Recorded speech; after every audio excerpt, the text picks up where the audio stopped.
നമസ്കാരം. മലയാളി വാർത്തയിലേക്ക് സ്വാഗതം. പ്രതിഷേധങ്ങൾക്കിടെ ഇറാനിലെ സ്ഥിതിയും ദിനം പ്രതി വഷളായിക്കൊണ്ടിരിക്കുകയാണ്. ഇറാനുമേൽ യുഎസിന്റെ സമ്മർദ്ദവും വർദ്ധിച്ചുകൊണ്ടിരിക്കുകയാണ്. ഇറാൻ തങ്ങളുടെ വ്യോമാതിർത്തി പോലും അടച്ചിട്ടിരിക്കുകയാണ്. അതേസമയം ദക്ഷിണ ചൈന കടലിൽ നിന്ന് മിഡിൽ ഈസ്റ്റിലേക്ക് ഒരു വലിയ യുഎസ് കപ്പൽപ്പട നീങ്ങുന്നു എന്നുള്ളതും അന്താരാഷ്ട്ര മാധ്യമങ്ങൾ റിപ്പോർട്ട് ചെയ്യുന്നുണ്ട്. ഇത് പ്രാദേശികവും ആഗോളവുമായ സുരക്ഷാ സ്ഥിതി കൂടുതൽ വഷളാക്കുന്നു. യുഎസ് ആക്രമണം നടത്തുമോ അതോ സമ്മർദ്ദ രാഷ്ട്രീയം അവലംബിക്കുമോ എന്നതും വരും ദിവസങ്ങളിൽ മാത്രമേ വ്യക്തമാകൂ.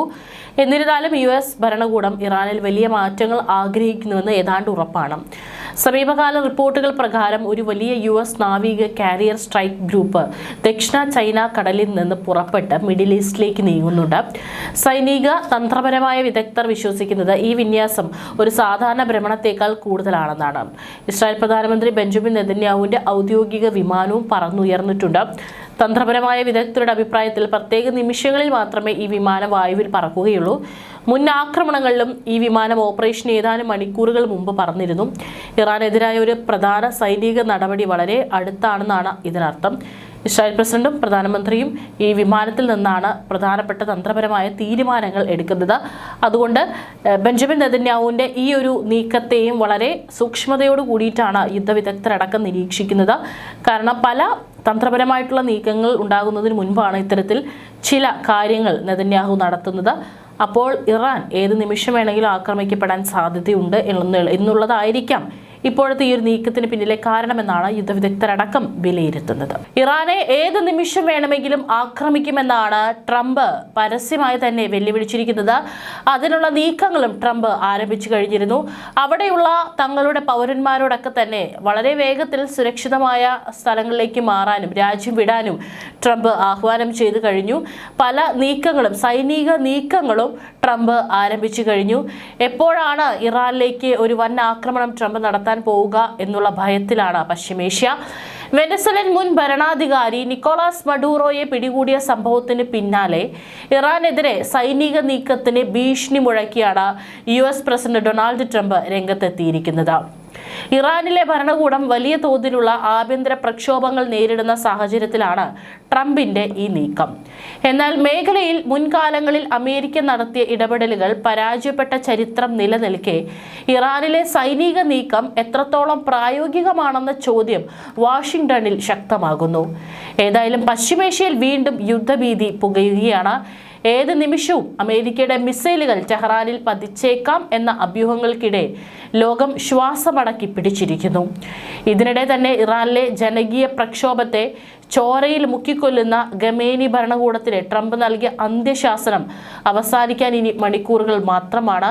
നിരവധി ആളുകളാണ്, ഏകദേശം 500-ലധികം ആളുകളാണ് അവിടെ ഓരോ മിനിറ്റിലും കൊല്ലപ്പെട്ടുകൊണ്ടിരിക്കുന്നത് എന്നുള്ള വളരെ ഞെട്ടിക്കുന്ന കണക്കുകൾ കൂടി ഈ സാഹചര്യത്തിൽ പുറത്തു വരുന്നുണ്ട്. ഇസ്രായേൽ പ്രധാനമന്ത്രി ബെഞ്ചമിൻ നെതന്യാഹുവിന്റെ ഔദ്യോഗിക വിമാനമായ വിങ്സ് ഓഫ് സായൻ അതീവ രഹസ്യമായി രാജ്യവിട്ടതായാണ് റിപ്പോർട്ട്. ഇറാന്റെ ആക്രമണ ഭീഷണി നിലനിൽക്കെ സുരക്ഷാ മുൻകരുതലിന്റെ ഭാഗമായാണ് ഈ നീക്കമെന്നും കരുതപ്പെടുന്നു.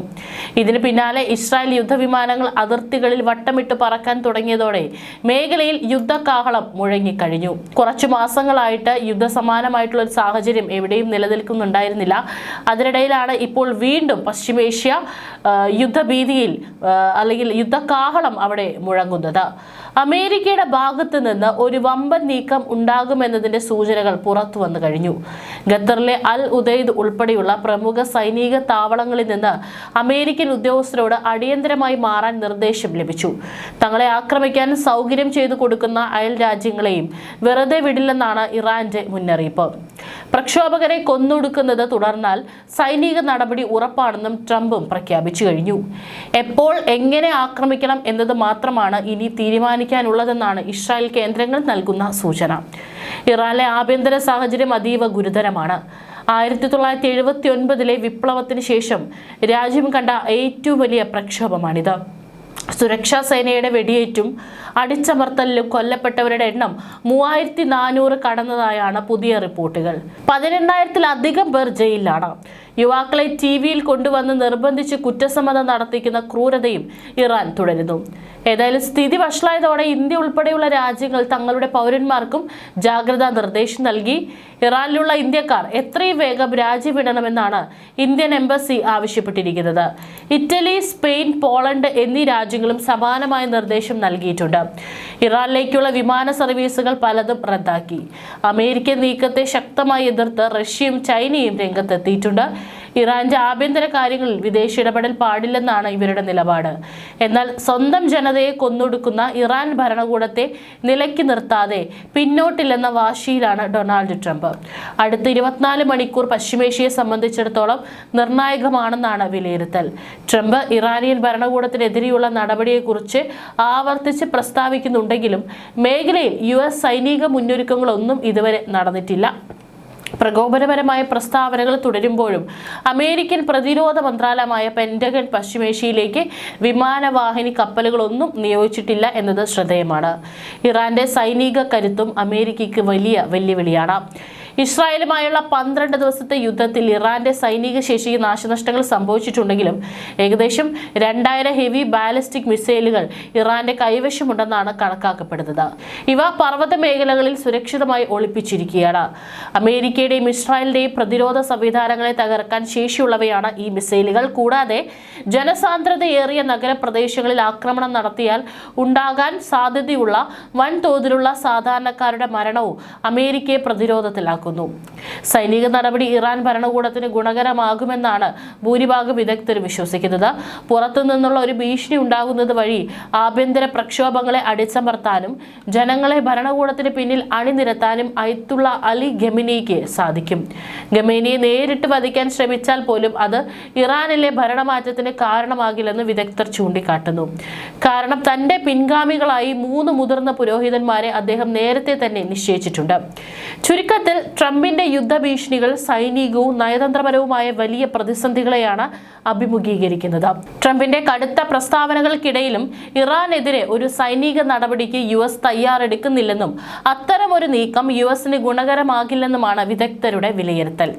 ഇറാനിലെ സ്ഥിതിഗതികൾ മോശമായതിനെ തുടർന്ന് ഇന്ത്യക്കാർ അവിടേക്കുള്ള യാത്ര ഒഴിവാക്കണമെന്ന കേന്ദ്ര വിദേശകാര്യ മന്ത്രാലയവും മുന്നറിയിപ്പ് നൽകിയിട്ടുണ്ട്. കാരണം അവിടെ സ്ഥിതി എപ്പോൾ വേണമെങ്കിലും മാറിമറയാനുള്ള സാഹചര്യമാണ് നിലനിൽക്കുന്നത്. ഇരുവിഭാഗവും ഇറാൻ ആണെങ്കിലും അമേരിക്ക ആണെങ്കിലും യുദ്ധസമാനമായ സാഹചര്യമാണ് ഇപ്പോൾ അവിടെ തയ്യാറാക്കി നിർത്തിയിരിക്കുന്നത്. ടെഹ്റാനിൽ നടക്കുന്ന അക്രമാസക്തമായ പ്രതിഷേധങ്ങളുടെ പശ്ചാത്തലത്തിൽ പുതിയ അറിയിപ്പ് ഉണ്ടാകുന്നതുവരെ ടെഹ്റാനിലേക്കുള്ള യാത്ര ഒഴിവാക്കാനാണ് ഭാരത പൗരന്മാർക്ക് നൽകിയിട്ടുള്ള നിർദ്ദേശം.